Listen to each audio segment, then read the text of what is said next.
It's no secret that the North Melbourne Football Club have got an absolute bounty of young talent that is about to walk through the door at Arden Street at the end of November. Currently, at the time of recording, holding picks 2, 3, 15, 17, and 18.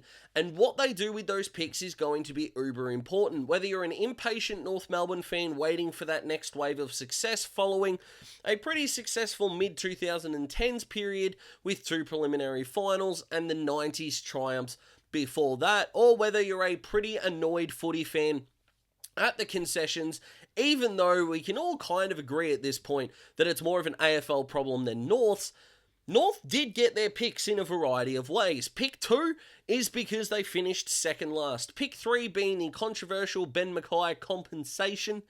Port Adelaide's first round pick coming from the Jason Horne-Francis trade and using their future firsts to collect another couple of picks. But it's what they do from here that counts. And they've got a variety of options. Do they go in with the draft hand they've already got? Is there a draft pick they can target further up the order with a couple of those late picks? Could they even trade one of them back on draft night to stock up for 2024? Let's talk about all of it and what I expect the Kangaroos to do on day one of the 2023 AFL Draft.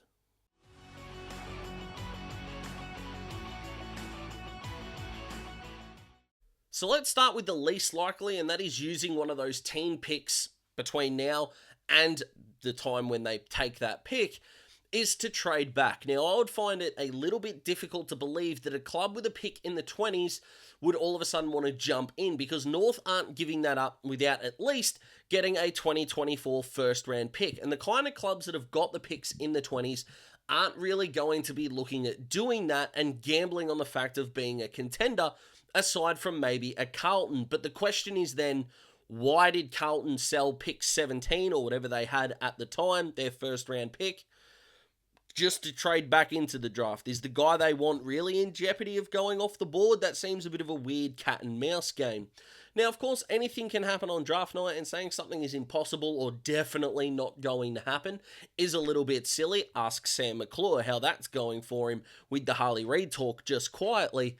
But if, you know, the fake dollar principle, if you have to bet on one outcome, no one's putting money on them taking 4 first-round draft picks and one of them being traded back for future assets. It doesn't make a whole lot of sense. North need to get as good as they can as quickly as possible, and using these picks plus more, maybe, in this draft is going to be uber important. So for the record, North fans, I think you're going to take at least 4 kids in this first round. But how you do it's rather interesting. So let's talk about the connotations of moving up. Now, I think that at some point, pick 15 and their last first round pick is going to end up at Geelong for pick 8. They'll end up with 2, 3, 8, and 17. That is what, if I had to put the dollar on it, that is what I bet would happen. And I think that pick 8 is either Riley Sanders or O'Sullivan.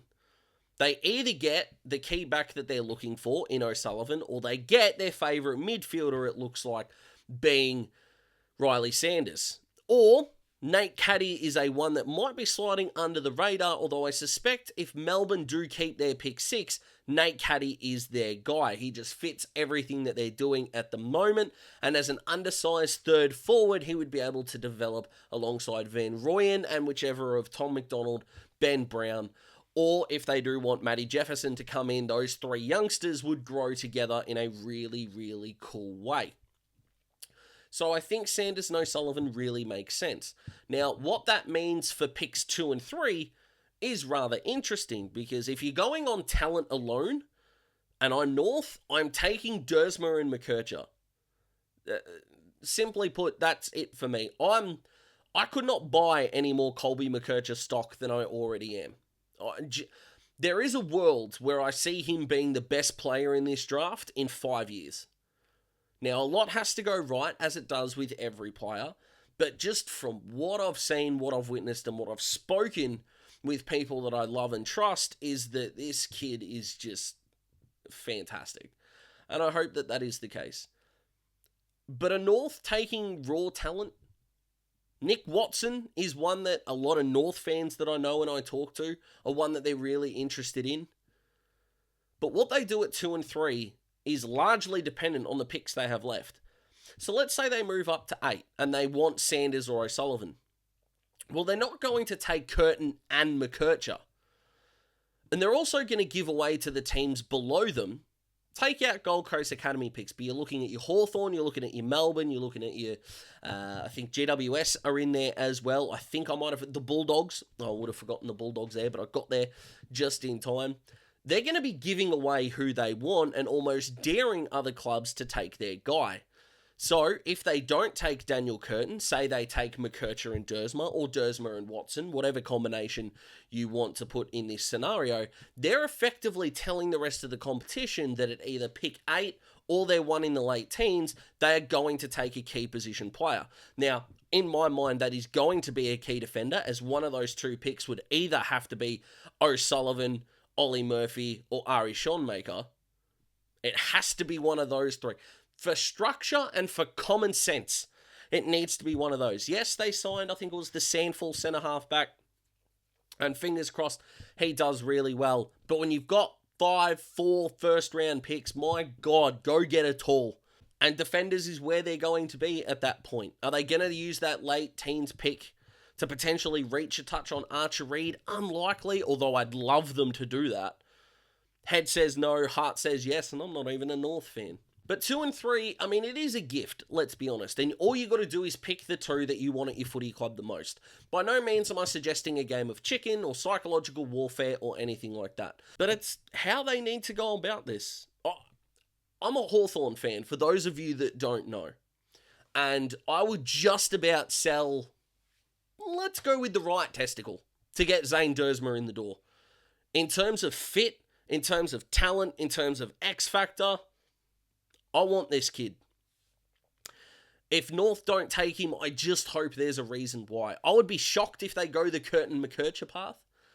I really am. But they need to go get Geelong's pick. And North are the perfect side to do it because it also helps Geelong. Because pick 8 is all that the Cats have got. So if they're going to have a rebound season, it's going to have to be internally. And I didn't really see a whole lot internally that made me that excited to say that they're going to be a contender. Because if you finish 6th, 7th, or 8th and lose a final, I don't really care. In terms of being a contender, winning flags, having ultra successful seasons, it doesn't mean a whole lot. You're first or you're last in this league. Well, let's put it this way. You're first, you're close, or you're last. Finishing 6th, 7th, or 8th, losing a final, you're not first. And you're not close. So welcome back to the pack. Pick 8 and nothing else is just not good enough at the time of recording. It's probably changed and I've uploaded, but it is what it is. But 15 and 18 probably for pick 8 is what they'll want to offer. Maybe North can get something back, a future something, but that doesn't really matter all that much. But in my mind, 2, 3, 8 and a teens pick, you need to go get Dersma. Your favourite out of Curtin, McKercher, and Watson. Riley Sanders or O'Sullivan at pick 8. And then either Ari Schoenmaker, or another one of the key defenders if they're still there, or their most talented. Now that might seem like a cop-out. Who could that be? But again, it all depends on the connotations. If they take a midfielder, they're not going to go get a midfielder at that spot. Not only are they too midfield heavy, the North Melbourne Football Club, but I think they're going to go down the Lance Collard route, or if there's a small forward that they really, really like in that spot, that's where I see them going. But what they do is going to make or break the future of this football club. Sheasel, Wardlaw, huge ticks. Braden George, can't wait to see him play. But they've got all these picks, they need to get it right. That's not me bashing North, that's not me hoping they fail, none of those things. I don't hope other teams fail. I hope the Hawks do better than all of you, but I don't hope teams fail. That's not what this channel is about. Pick 2 is going to decide what their strategy was. Because if they go Curtin first, they want Sanders at 8. If they take Dersma first, they might still be a little bit undecided. But by the time that Hawthorn are on the clock at pick 4, who North take in the rest of the first round is going to become obvious if they go get pick 8. Whether they take 3, 4, or 5 kids in this first round, if they do not take at least one key position player, and Zane Dersmer, I should say, does not count as a key position player, serious questions need to be asked of this recruiting staff. Because North Melbourne fans, frankly, deserve better at this point. The AFL, like it or not, reward mediocrity. Okay, James Frawley wanted out of Melbourne. They got the pick for it. And lo and behold, they got Brayshaw, I think, or Petrarca. One of them. You're going to need to put up something like that, North, because there's no excuses now. Because if you are good, they're going to say it was gifted to you. And if you're not good, more and more people are going to get on the fold, merge, move to Tassie, etc., etc. And this rhetoric that North Melbourne fans have had to put up with for over half a decade is only going to get louder, and resentment towards their football club is only going to get stronger.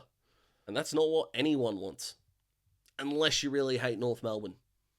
But that's not what this channel is about. What do you guys think? What do you think North Melbourne are going to do in the first round of the draft? I would love to see your thoughts down below, and try to be as specific as you can. I'm going to lock in pick 2, 3, 8, and 17 here. I hope you had a fantastic weekend. I hope this week is going to be awesome for you. Absolutely gangbusters is what I am hoping for. Like the video if you like the video. Subscribe to join the Daz Talks Footy family. I hope you have an absolute ripper time. I'll talk to you very, very soon. Looking forward to it in a big way. Goodbye.